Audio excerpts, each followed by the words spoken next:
हजुरहरूलाई स्वागत छ आज फेरि कार्किस किचनमा है।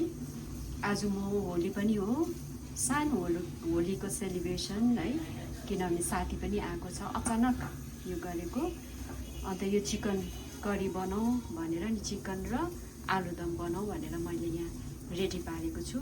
यो चिकन र यो आलु बोइल गरेर राखेको छु। त्यहाँदेखि यहाँ मसला छ, त्यहाँदेखि यो लसुन अदुवा अन्त प्याज टमाटर छ।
यहाँ चाहिँ मेरो साथी है, आज होलीको दिन साथी घरमा आएको थियो कि, अन्त अचानक यहाँनिर मुकबाङ गर्नुहोस् ल भनेर गरेको है।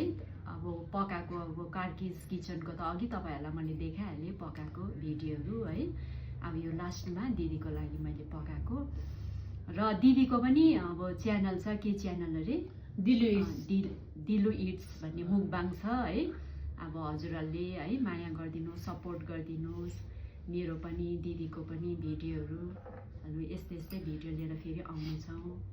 यता चाहिँ कार्की किचन छ। आज चाहिँ है साथीले मलाई इन्भाइट गरेको होलीको दिन। साथीले चाहिँ सबै बनाएर सबै रेडी बनाउनु भएको है। म चाहिँ मुकबाङ गर्ने र तपाईँहरूले हेरिदिनुहोस् है गाइस। मेरो साथीलाई नि लाइक कमेन्ट सेयर फलो गरिदिनु होला हजुरहरूले है। सम्पूर्ण हजुरहरूलाई चाहिँ स्वागत छ कार्की किचन अनि मेरो दिलु इट्समा। म चाहिँ खाएर भन्नेछु गाइस।